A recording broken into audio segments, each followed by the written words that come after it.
vous asseoir. Nous avions prévu ce matin un orateur, le pasteur venu depuis la ville de hier, mais ne voilà-t-il pas que ce matin, il y a eu une petite complication.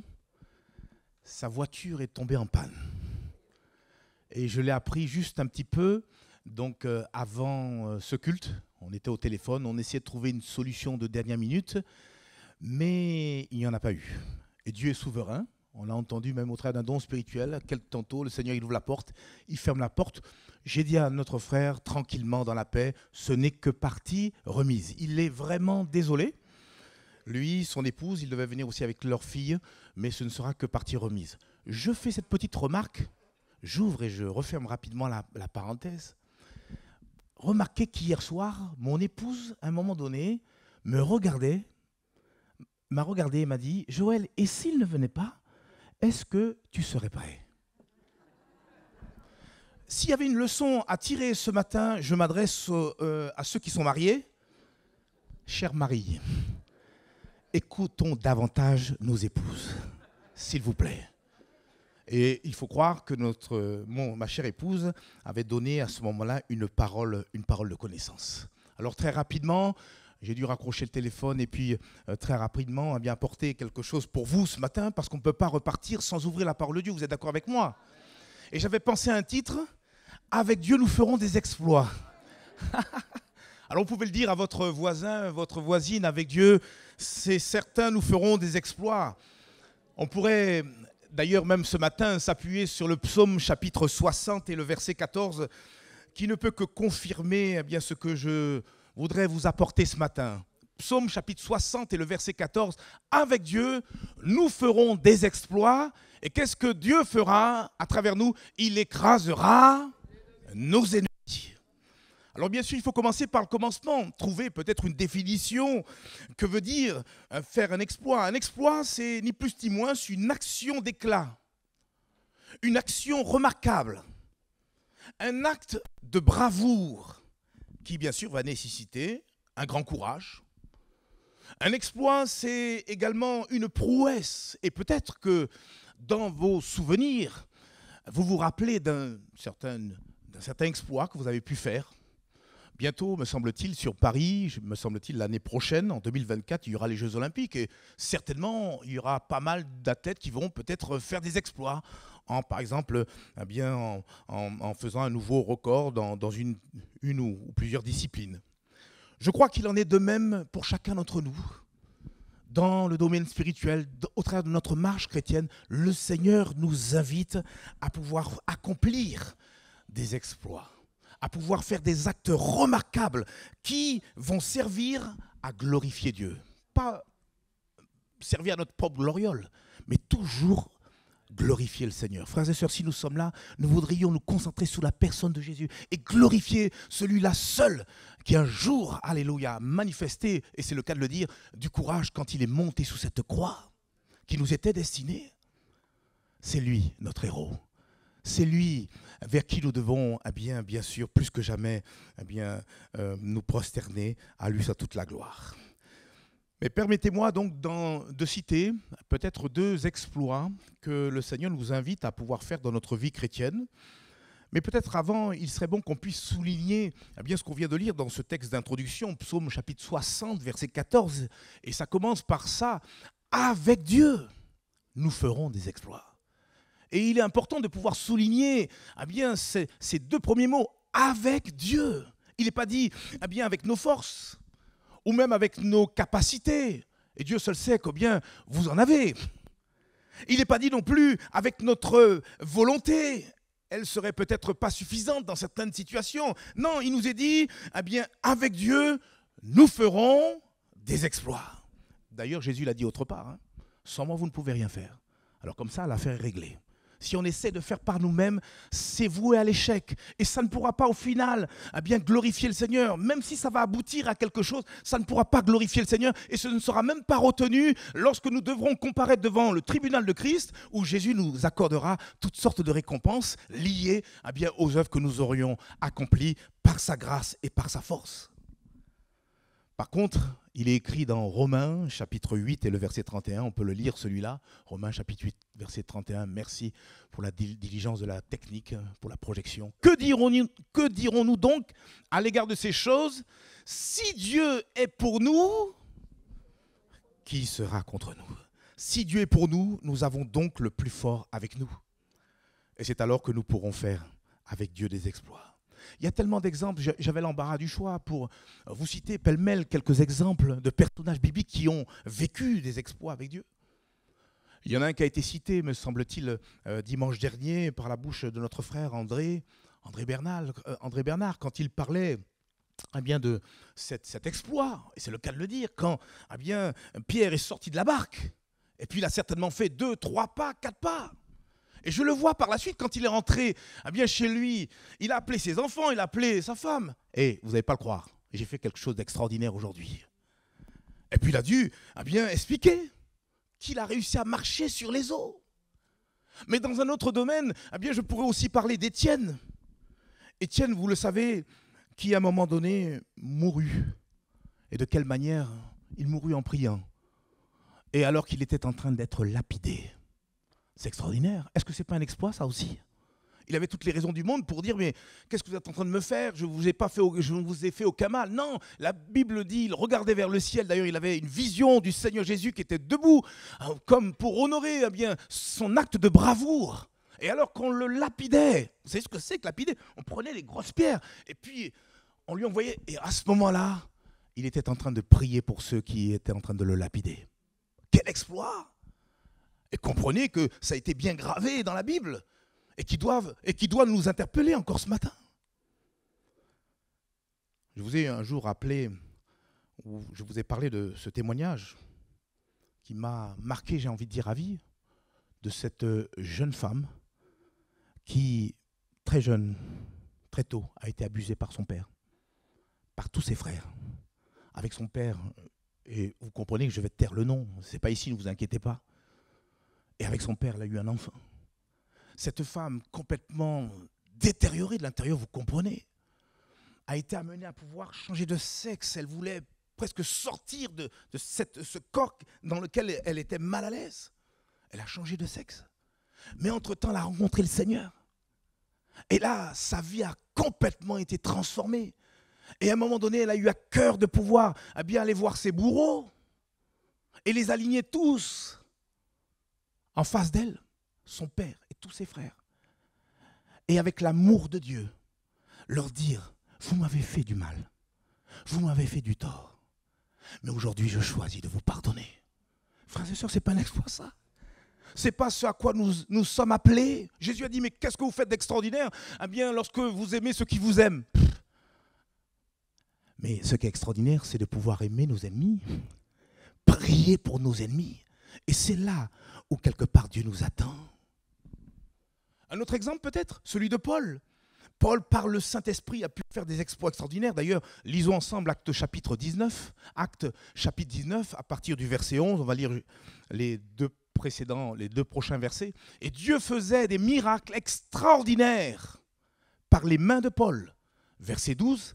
Au point qu'on appliquait sur les malades des linges ou des mouchoirs qui avaient touché son corps, et les maladies les quittaient et les esprits malins sortaient. Waouh, quel exploit! Sauf, et j'ouvre et je ferme la parenthèse très rapidement, sauf que certains ont pris ce verset 12 pour en faire une doctrine. Et ça rejoint ce que j'ai dit, me semble-t-il aussi, c'est dimanche dernier, quand je parlais d'équilibre. C'est un exploit, c'est quelque chose de particulier que Dieu a permis, au travers même des linges, de l'apôtre Paul, de pouvoir accomplir. Mais ce n'est certainement pas une doctrine qu'il faut commencer à appliquer. N'allez pas chercher mon mouchoir est là tranquillement dans ma poche. Et il faut comprendre. Mais à cet instant-là, comprenez que l'apôtre Paul a fait un exploit extraordinaire. On appliquait sur les malades des linges ou des mouchoirs qui avaient touché son corps. Il y avait une telle onction sur la vie de cet homme, l'apôtre Paul, dont même sa conversion est même un exploit. C'était un terroriste. Allez, faisons court, faisons simple. C'était un terroriste, cet homme. Oui, et radical. Donc, rajoute mon frère Sylvain, et c'est vrai. Et de quelle manière il a rencontré le Seigneur, et c'est le cas de le dire, il a fait un volte-face. Là, Connaître le Seigneur, c'est vivre la repentance, c'est une véritable conversion qui nous permet de faire un volte-face. On n'est plus la même personne. Le même Paul qui persécutait les chrétiens, eh bien le voilà maintenant, eh bien rempli du Saint-Esprit et d'onction, eh bien n'a qu'un seul mot dans la bouche, le nom précieux de Jésus.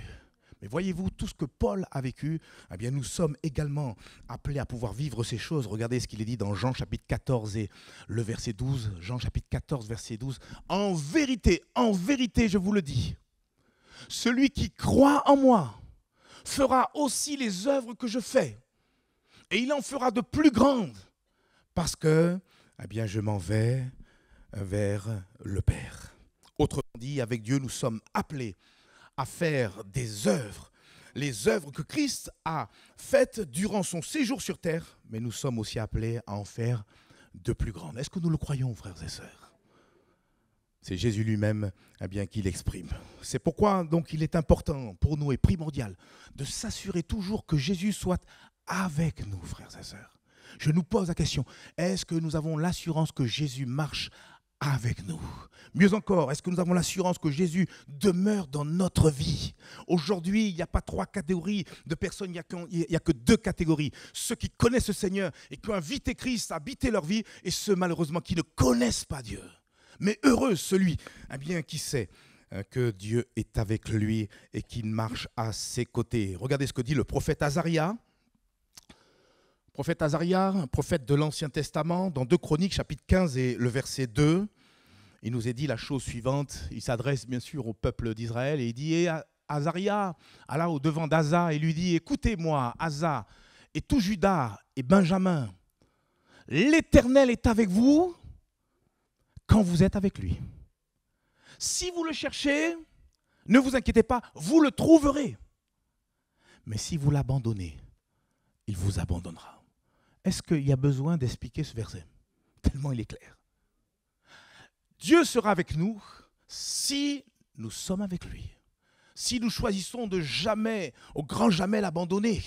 Si nous le cherchons, il se laissera trouver. Vous savez, j'aime à le dire, Dieu ne joue jamais à cache-cache avec nous. Quand on le cherche de tout notre cœur, voilà ce que Dieu dit lui-même par sa propre bouche, il se laissera trouver par nous. Par contre, il dit, si vous l'abandonnez, il vous abandonnera. Et comme dit le livre d'Hébreux, nous ne sommes pas de ceux qui se retirent pour se perdre, mais de ceux qui ont la foi pour sauver nos âmes. Dieu seul sait ce qui va nous attendre, c'est vrai. Eh bien, les prochains mois, les prochaines années, mais on le sait très bien, c'est la Bible qui le dit, c'est même pas un scoop. Les choses deviennent de plus en plus difficiles. Mais heureux celui ou celle eh bien, qui aura toujours les yeux fixés vers le chef et le consommateur de notre foi, c'est-à-dire notre Seigneur Jésus-Christ. Oui, Dieu est avec moi quand je demeure avec lui et surtout que ses paroles eh bien, demeurent en moi. Alors veillons à ce que Dieu soit toujours avec nous. Amen. Alors maintenant, permettez-moi de vous donner peut-être 2 domaines dans lesquels eh bien, Dieu nous appelle à pouvoir effectuer des exploits. Le premier domaine, c'est au niveau de nos ennemis. On l'a lu de toute façon dans le psaume chapitre 60 et le verset 14. Avec Dieu, nous ferons des exploits et il écrasera nos ennemis. Frères et sœurs, je me permets de nous dire ce matin, avec Dieu, nous écraserons l'ennemi. Alléluia, sous nos pieds. Amen, frères et sœurs. Disons-le, avec Dieu, nous écraserons. Je ne sais pas quel est ton ennemi. Alors on le sait, le premier ennemi qui nous vient à l'esprit, c'est le diable. Le diable. Le diable, d'ailleurs, diable veut dire adversaire. Celui qui vient et qui combat eh bien, contre nous. Celui qui nous fait face et nous défie. C'est le diable, et même avec toute sa cohorte de démons. D'ailleurs, l'apôtre Paul va le rappeler quand il dit dans Éphésiens chapitre 6 et le verset 12. Éphésiens 6, verset 12. Vous connaissez tous ce passage. Nous sommes en train de parler du combat spirituel. Nous n'avons pas à lutter contre la chair et le sang. Frères et sœurs, si on comprend bien cette première phrase, on arrête de se battre avec les frères et les sœurs. On arrête de se battre avec le prochain quel qu'il soit. On arrête même de se battre avec l'ennemi. Notre ennemi physique. Parce que nous n'avons pas lutté contre la chair et le sang. Ça, ce sera toujours un mauvais combat. Et quand le diable voit qu'on se bat avec notre prochain, il est content. Il dit, ah, il est tombé dans le piège. Et on ne va pas lui donner cette faveur ce matin. Mais il nous est dit, nous n'avons pas lutté contre la chair et le sang, mais contre les dominations, contre les autorités, contre les princes de ce monde de ténèbres, contre les esprits méchants ou qui se trouvent dans les lieux célestes. Mais ce que j'aimerais vous dire, frères et sœurs, oui, face à toutes ces puissances, il faudrait un jour qu'on puisse faire ces études de toute cette hiérarchie diabolique et ténébreuse. Il y en a qui agissent même sur cette terre, mais il y en a qui agissent même au niveau de l'air et peuvent bien agir d'une manière particulière par rapport à des fléaux qu'on retrouve donc dans certaines villes. On dit par exemple dans telle ville, il y a beaucoup de rogues. C'est qu'il y a des puissances ténébreuses qui sont là, qui agissent et qui se concentrent à ce niveau-là. Il y a toutes sortes, il y a toute une hiérarchie, il y a une organisation dans le monde des ténèbres qui pourrait peut-être impressionner. Mais ces puissances ténébreuses, nous les terrassons par l'autorité que nous possédons dans la personne, mais aussi dans le nom précieux de Jésus-Christ. Ce sont les fils de Corée qui ont pratiquement déclaré la même chose dans un autre psaume, psaume chapitre 44 et les versets 2 jusqu'au verset 9. Regardez ce qu'il est dit. « Ô Dieu, nous avons entendu de nos oreilles, nos pères nous ont raconté les œuvres que tu as accomplies de leur temps, au jour d'autrefois. De ta main, tu as chassé des nations pour les établir, tu as frappé des peuples pour les étendre.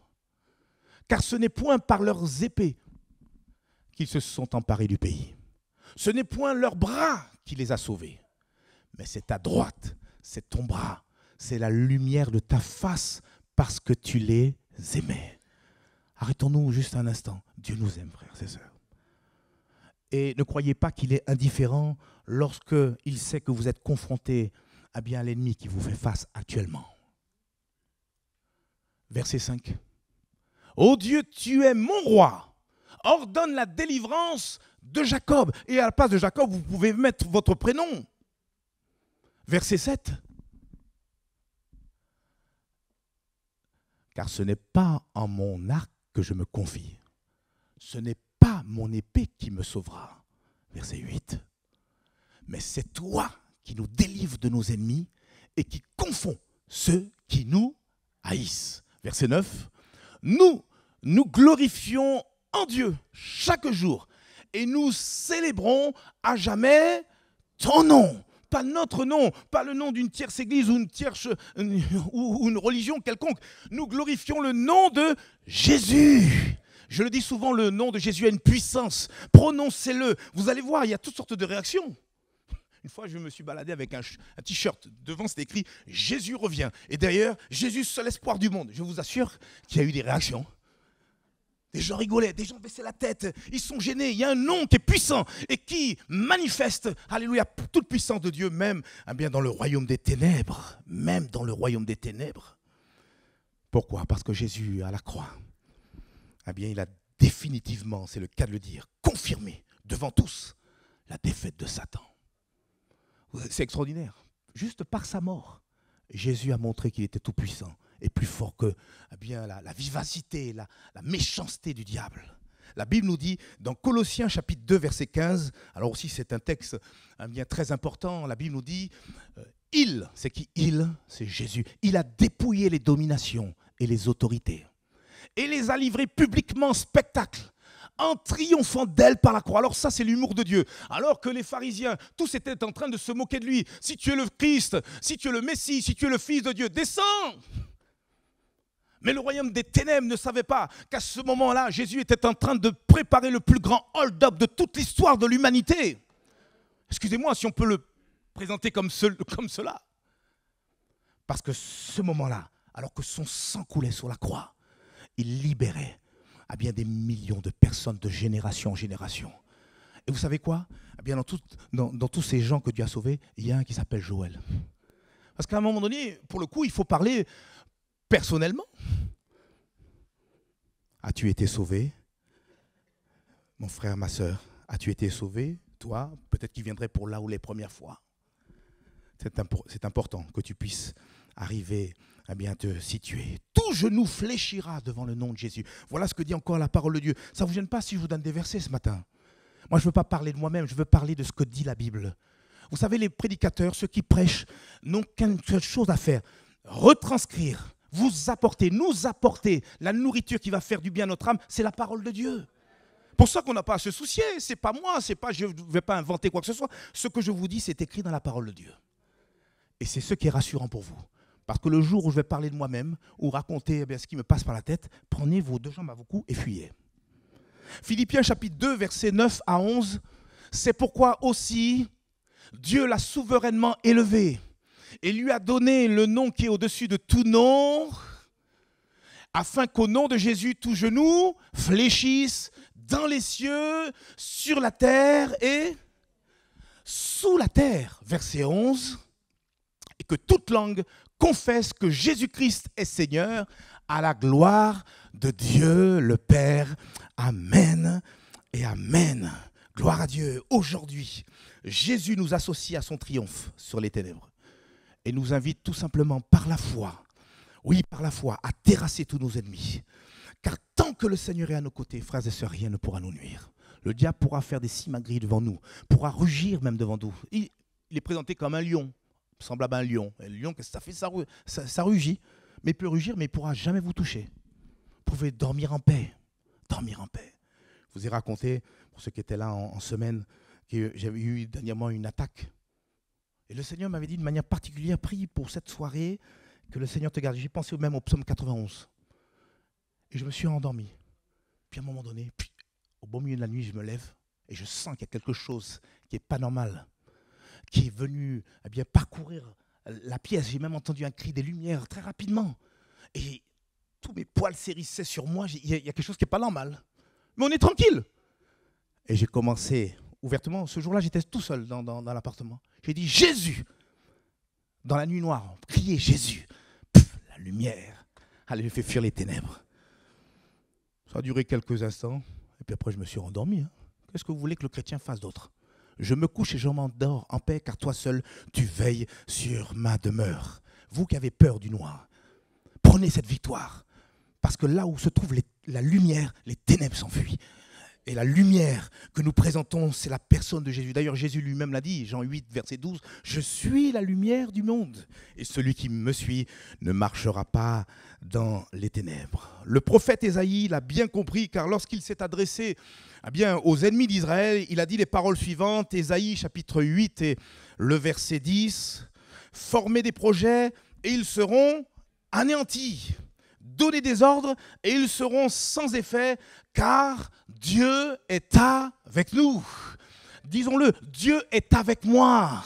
Dieu est avec moi. Jonathan, Dieu est avec toi. Ma chère sœur, Dieu est avec... Elle l'a dit même avant moi.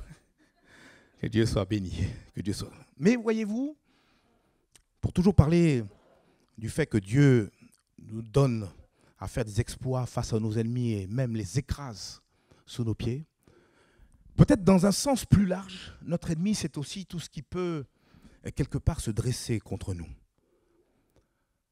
Qui pourrait, même à un moment donné, nous stopper même dans notre marche ou voire nous freiner dans notre marche. Je veux vous donner des exemples. Le doute, par exemple. Pire encore, l'incrédulité.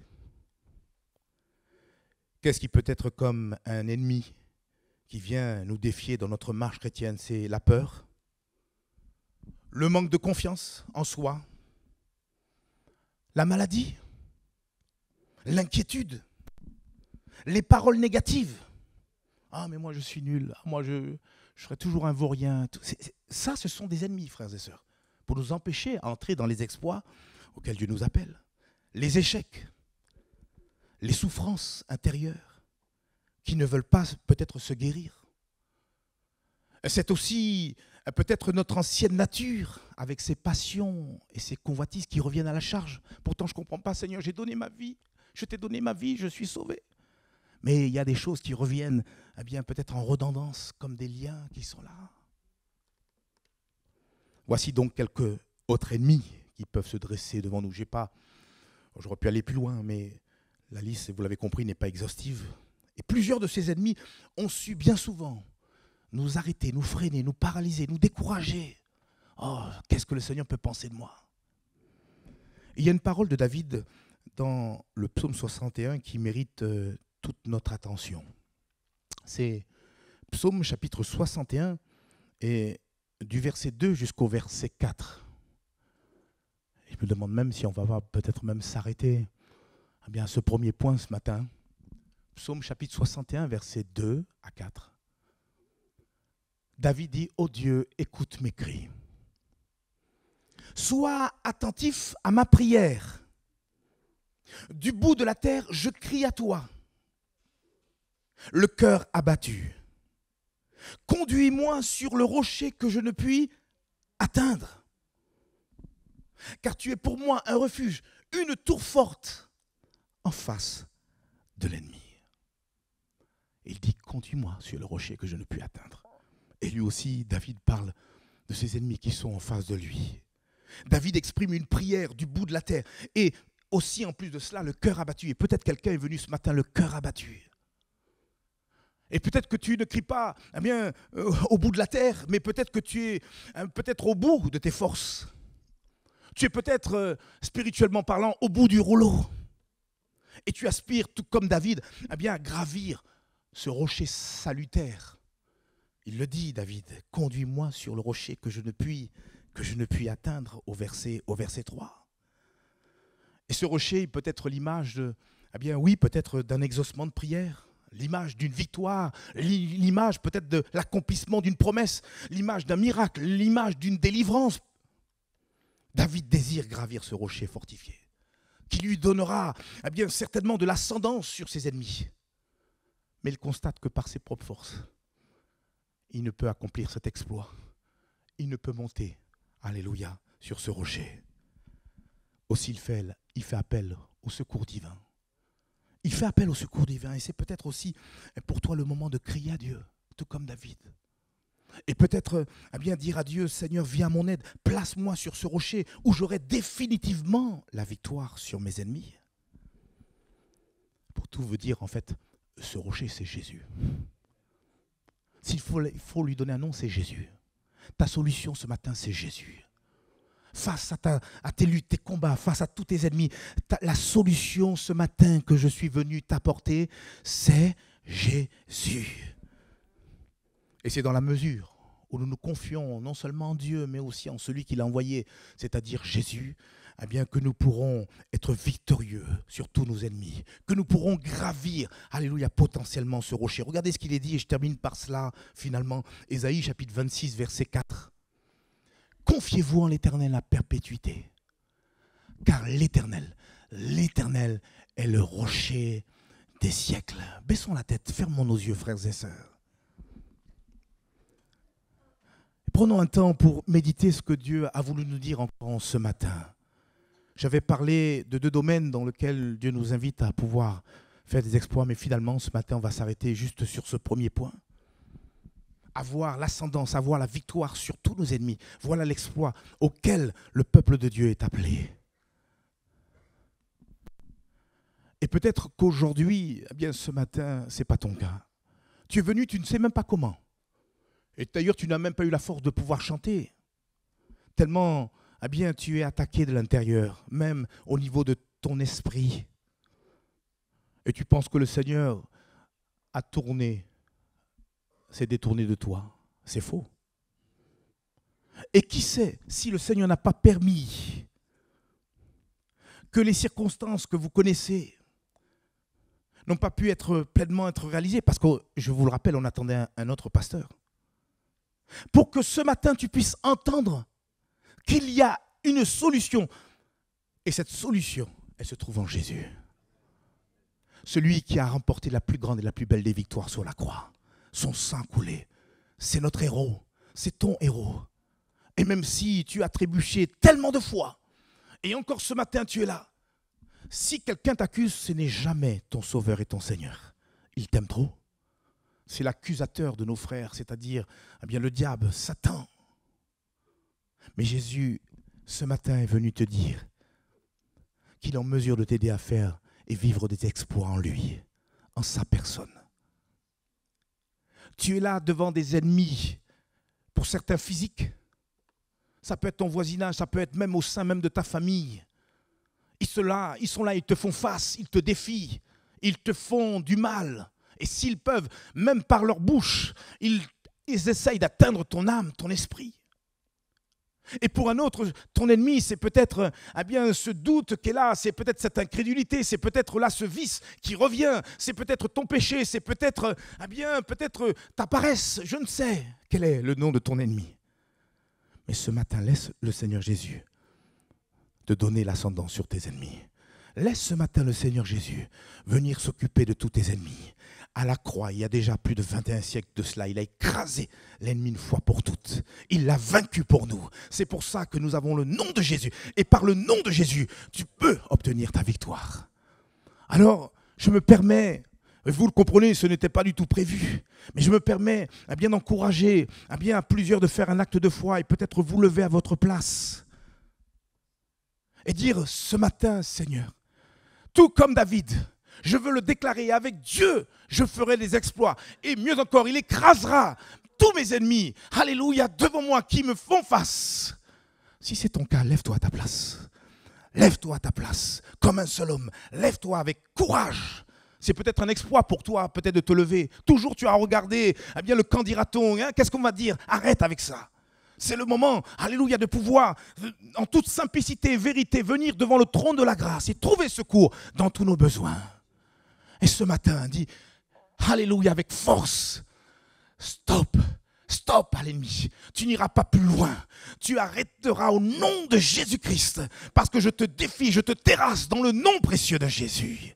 Oh Seigneur, merci, alléluia. Vous qui vous êtes levés, commencez à prier. Vous qui êtes assis, s'il vous plaît, gardez vos têtes baissées, vos yeux fermés. Priez pour ceux qui se sont levés. C'est peut-être quelqu'un qui est juste à votre côté, à votre droite ou à votre gauche. Peu importe, priez dans le secret. Alléluia. Devant, alléluia, notre Seigneur qui est là présent et qui donne la victoire sur tous nos ennemis ce matin. Voilà ce qu'il veut, alléluia, dire au peuple de l'Église. Certes, il y aura des difficultés. Certes, nous l'avons entendu. Il y aura des temps difficiles. Mais levons notre tête. Le Seigneur Jésus est là. Il combat, il est l'Éternel des armées, il nous ouvre la marche, rien ne pourra prévaloir contre la puissance, alléluia, du nom de Jésus, alléluia, dont nous nous sommes, alléluia, emparés, alléluia, gloire à toi, Seigneur. Tu vois tous ceux et celles qui se sont levés, qui ont besoin de toi, Seigneur, tous ceux qui sont devant des ennemis, un peu comme, Seigneur, le jeune David, qui vient sur le terrain de bataille, et qui voit un Goliath qui fait 2 fois, 3 fois plus que lui, mais Seigneur, Père, il vient avec un seul nom, le nom de l'Éternel, alléluia, et avec un petit morceau de pierre, alléluia, a pu terrasser le Goliath. Seigneur Père mon Dieu, avec le nom de Jésus, nous terrassons tous nos ennemis au nom de Jésus-Christ. Seigneur Père éternel, libère les cœurs, affranchis les cœurs ce matin. Seigneur Père mon Dieu, donne la victoire à tes enfants au nom de Jésus, car tu viendras chercher une église qui est vainqueur, une église, Seigneur mon Dieu, qui croit en toi. Seigneur Père mon Dieu, si tu es avec nous, qui sera contre nous? Alors Seigneur, tu vois tous les ennemis physiques comme les ennemis spirituels, tu vois les maladies qui pourraient arrêter mes frères et mes sœurs. Tu vois, Seigneur Père mon Dieu, oh Seigneur, les luttes, les combats, Seigneur, de certains par rapport à des vices, par rapport à des péchés. Libère, brise les chaînes encore en ce matin.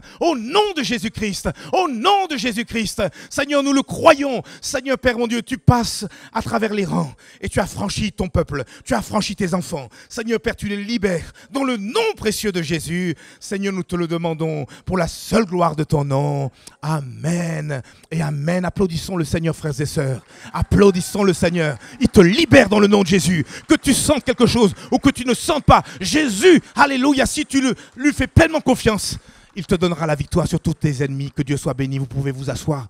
Vous qui vous êtes levés, alléluia. Gloire à Dieu. Ah oui.